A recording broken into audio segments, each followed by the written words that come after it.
Bom, pessoal, vamos falar dentro da matéria de estudo processo penal, sistemas processuais penais, né?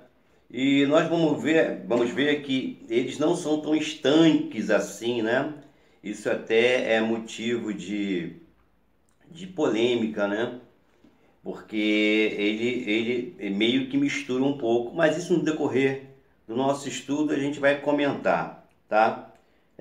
Existem três espécies, né, de sistemas processuais penais. Sistemas processuais penais seria o gênero, três espécies. O primeiro é o inquisitivo, o segundo acusatório e o terceiro misto, né? Misto no sentido de misturar o primeiro, inquisitivo, com acusatório.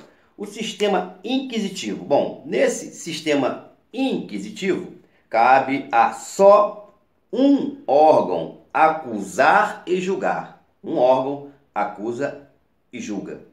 Bom, o juiz dá início à ação penal e, ao final, ele mesmo profere a sentença.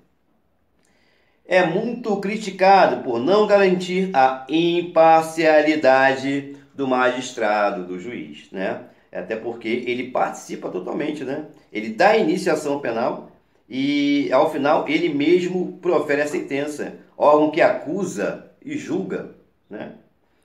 Antes da Constituição de 88, Constituição da República Federativa de 88, era admitido em nossa legislação pátria, em relação à apuração de todas as contravenções penais, que está lá no artigo 17 do Decreto-Lei 3.688, de 41, Lei das Contravenções Penais, e dos crimes de homicídio, né? E lesões corporais culposas, Lei 4.611, de 65.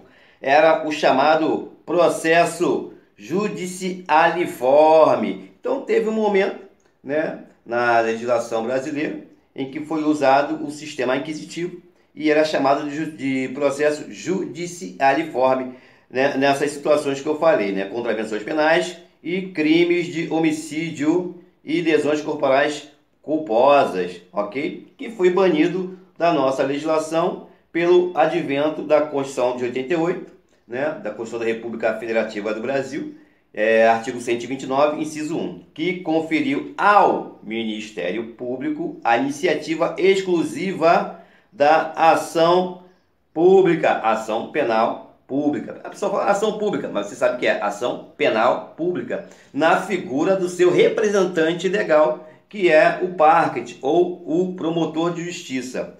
Nesse sistema inquisitivo, o direito de defesa dos acusados nem sempre era observado em sua amplitude, em seu âmbito geral, né? Em razão de os seus requerimentos, os seus pedidos serem julgados pelo próprio órgão acusador, ok? Sistema acusatório. Bom, existe separação entre os órgãos incumbidos de realizar a acusação e o julgamento, o que garante a imparcialidade do julgador e, por consequência, né, garante a plenitude, né, a ampla defesa e o contraditório, dando um tratamento igualitário das partes, o que a gente chama de, em matéria de processo, igualdade das armas, né? As partes podem usar do contraditório, né? E a defesa, no caso, contraditório e ampla defesa, como já falei em outros encontros nossos. Então, no sistema acusatório, nós temos entes, né? Cada um faz uma parte, né? Uma vai atrás da autoria e materialidade, que é a parte policial, né? E a outra faz um outro órgão, né? Um outro ente, faz a parte processual, né? A parte judiciária. Nesse sistema acusatório, considerando que a iniciativa é do órgão acusador, o defensor tem sempre o direito de se manifestar por último. A defesa sempre fala por último, tá? A produção das provas é incumbência das partes, as partes que podem produzir. Não é igual no sistema inquisitivo, em que o próprio magistrado, né, ia atrás das provas, né, e depois dava sentença, acusava a fazer sentença, ia atrás das provas, acusava a fazer sentença. Não dá, né? Sistema inquisitivo é aquele sistema medieval, né? Sistema misto. Nesse sistema há uma fase investigatória e persecutória. Persecutória a gente já sabe, né? Já foi falado, que é o direito, resumidamente, o direito do Estado perseguir alguém que cometeu algum crime e puni-lo, né? Usando o seu jurisprudente, o direito de punir do Estado. No sistema misto, né? Há uma fase investigatória e persecutória preliminar, conduzida por um juiz, não se confundindo, portanto, com o inquérito policial de natureza administrativa, executiva, presidido por autoridade policial, na figura do delegado de polícia. Bom, seguida de uma fase, estamos no sistema misto ainda, né? Então, nesse sistema misto, há uma fase investigatória e persecutória preliminar, conduzida pelo juiz, seguida de uma fase acusatória, em que são assegurados todos os direitos do acusado e a independência entre acusação, defesa e juiz. Então nós temos nós temos aqui aquele triângulo, né, processual, né, o polo ativo, o juiz e o polo passivo. O polo ativo, o Ministério Público para a acusação, polo passivo, o réu que vai se defender, né, vai opor resistência, e o juiz com sua imparcialidade para julgar o caso. Tal sistema misto, inaugurado com o Código de Processo Penal francês em 1908, atualmente é adotado em diversos países europeus e sua característica marcante é a existência do juizado de instrução, fase preliminar instrutória, presidida por um juiz. Bom, agora a gente vai tratar do nosso sistema pátrio, sistema que o Brasil adota. No Brasil, atualmente é adotado o sistema acusatório, pois há clara separação entre a função acusatória, que pertence ao Ministério Público, nos crimes de ação pública, sabe que ação pública é ação penal pública, né? E a fase julgadora, né, que é o magistrado. É preciso, entretanto, salientar que não se trata do sistema acusatório puro, como eu falei, né? Ele tem umas nuances aí, até mesmo do inquisitivo, que a gente vai trocar ideia sobre isso, e é motivo de muita polêmica, tá? Ele não se trata do sistema acusatório puro, tá? Uma vez que, apesar de a regra ser a de que as partes devem, né, cabe às partes produzir as provas, tá? Né? No sistema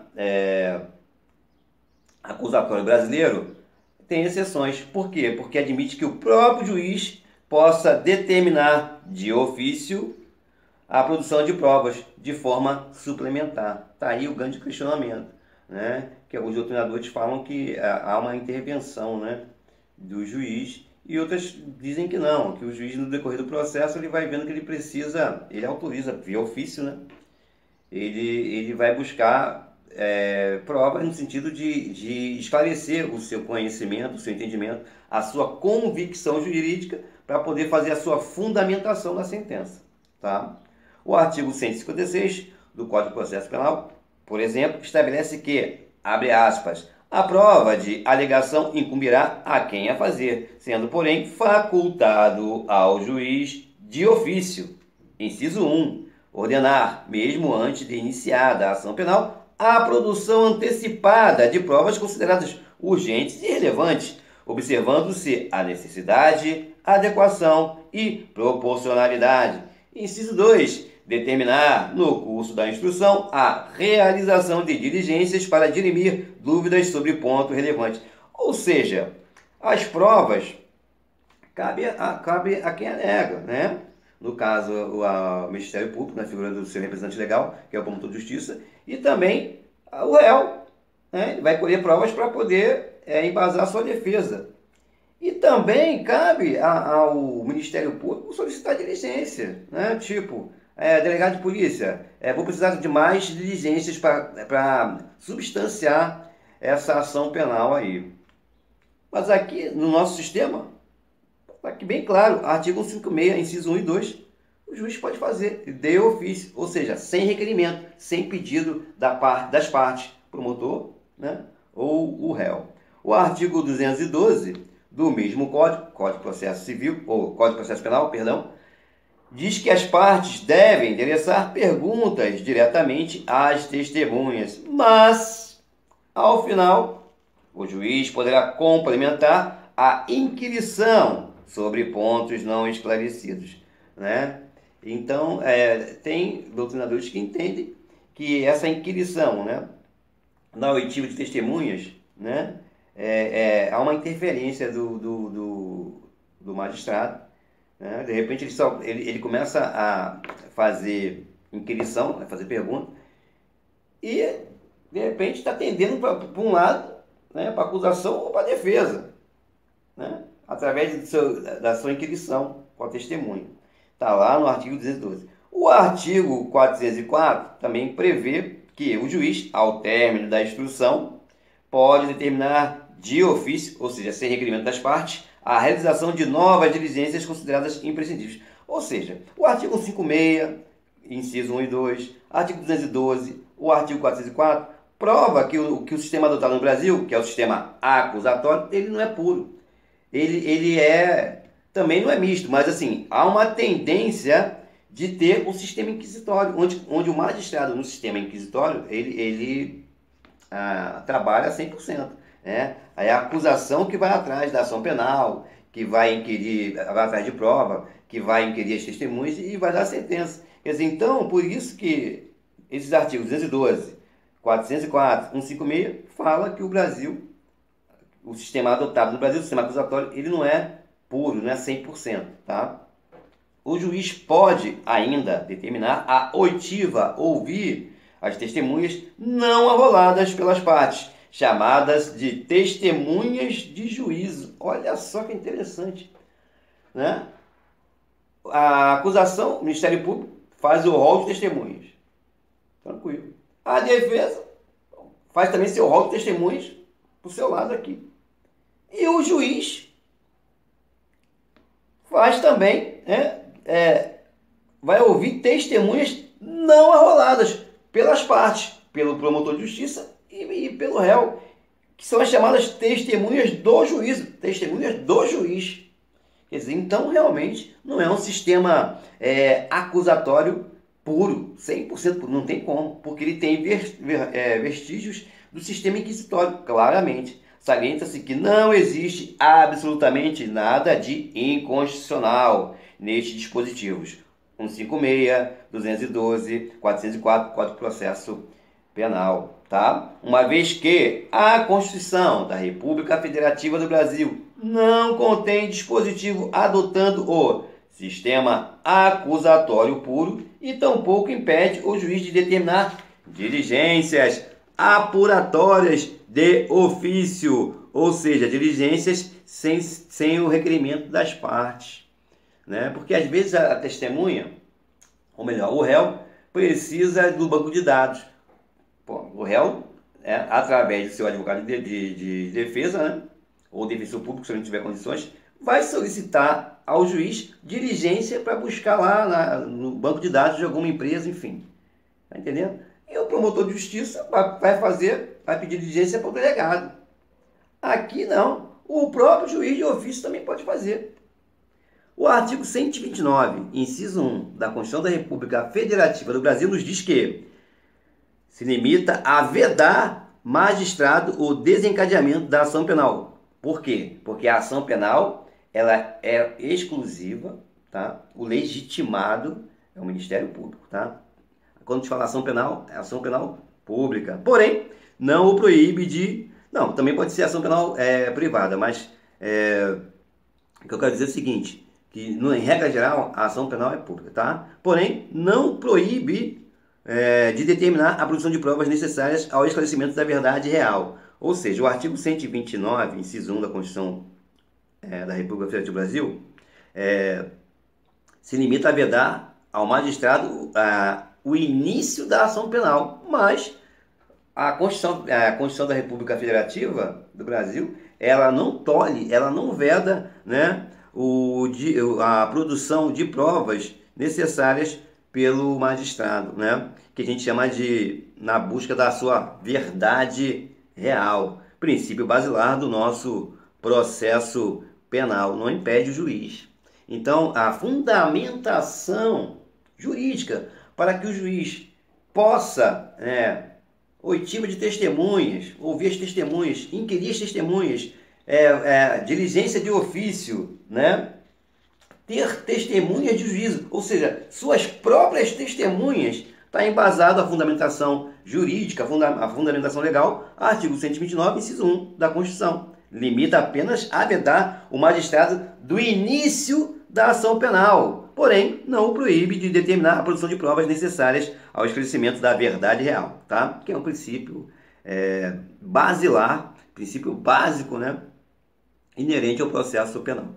Bom, se não fosse assim, além de ficar desguarnecido referido princípio da verdade real, estaria em risco a garantia aos brasileiros e estrangeiros que residem aqui no Brasil a inviolabilidade do direito à vida, à liberdade, à igualdade, à segurança e à propriedade, que é o princípio da proteção, artigo 5º da nossa Constituição, tá? A finalidade do direito penal, que é um direito material, tá?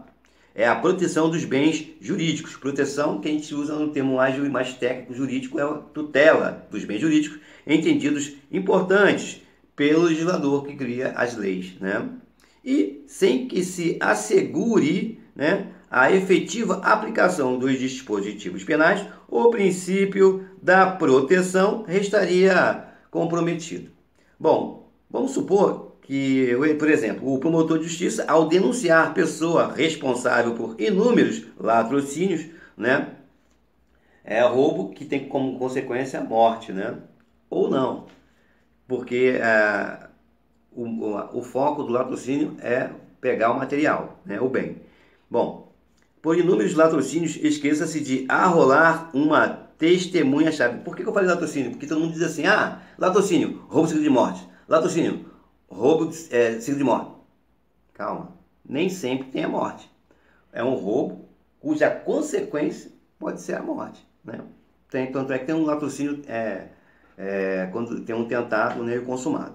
Isso aí já é matéria de nosso estudo de direito penal, parte geral, enfim. Vamos lá. Suponha-se, por exemplo, que o promotor, ao denunciar pessoa responsável por inúmeros latrocínios, esqueça-se de arrolar uma testemunha-chave. No sistema acusatório puro, a absolvição seria inevitável, isto é, por um mero engano do órgão acusador, a sociedade ficaria à mercê de um criminoso de alta periculosidade. Em nosso sistema, o nosso sistema é o acusatório, tá? Mas não é 100%. Entretanto, o magistrado, ao perceber a falha, né, do órgão acusador, que no nosso caso é o Ministério Público, de ofício, ou seja, independente do requerimento das partes, ou, no caso, a requerimento da parte, de repente o réu ou o promotor, né, a requerimento das partes, determina a oitiva da testemunha, que é imprescindível, ok? Ou seja, o magistrado não depende só das partes. As partes podem requerer, mas ele também, se as partes forem silentes, manter o silêncio, ele mesmo, peraí, vou pedir aqui, vou corrigir essa falha aqui do órgão acusador. Bom, do mesmo modo, se a denúncia atribuir 2 crimes ao réu e o promotor, por equívoco, somente faz perguntas às testemunhas em relação a um dos delitos, dos crimes, na audiência, né, é óbvio que o juiz pode complementar a inquirição, tudo conforme já se mencionou, né, acima, em prol da verdade real, da proteção aos interesses sociais e a ampla defesa, já que o Poder Judicial, de determinar diligências complementares, também pode ser utilizado em benefício do acusado. Isso aqui é para rebater aqueles que criticam o nosso sistema, né? Sistema acusatório, mesmo não sendo puro, né? Tem a sua eficiência. A maior evidência de que a legislação processual penal nossa, brasileira, não adotou o sistema acusatório puro encontra-se no artigo 385 do Código de Processo Penal, que permite ao juiz condenar o réu nos crimes de ação penal pública, ainda que o Ministério Público tenha se manifestado pela absolvição. Podemos também apontar, dentre outros já citados, a possibilidade assegurada ao juiz criminal de destituir o defensor constituído pelo réu, caso entenda que a defesa por ele apresentada é precária, né? Ou seja, o réu está desguarnecido, o réu está indefeso, né? O réu está à mercê da acusação. Então nós vimos aqui alguns artigos que foi falado, né? Estou com tempo aqui para comentar. Então nós temos que ler, leitura obrigatória. Artigo 156, 212, 404, artigo 385, que eu acabei de ler aqui, que permite condenar, permite o juiz condenar nos crimes de ação penal pública, ainda que o Ministério Público tenha manifestado pela absolvição. Por que eu estou falando para a gente ler? Porque numa prova discursiva, né, ele de repente vai dizer, vai falar para você comparar os três sistemas, né? Sistema inquisitivo, as suas qualidades, né? E vai, de repente, numa questão mais aberta, perguntar, claro, óbvio, qual o sistema que o Brasil adota, já sabendo que ele não é 100% acusatório. Então ele vai buscar, ele vai dizer o seguinte, por que o sistema acusatório brasileiro não é 100% puro? Aí você vai dizer, porque o juiz tem suas próprias testemunhas, tal, né? Que a gente chama de testemunha de juízo, pode ouvir, pode inquirir, pode pedir diligência. Que isso é característica de quem? Sistema inquisitivo. Ponto pacífico. Ele vai perguntar também, numa prova discursiva, qual é o embasamento, né? Qual é a fundamentação legal, já que tem corrente de doutrinadores que criticam essa interferência e tal. Né? Então a gente tem que saber profundamente e lendo esses artigos. Ok? Ficamos por aqui. Espero que tenha esclarecido esse tema que é muito bacana, sistema processuais penais. Até o próximo encontro. Um abraço.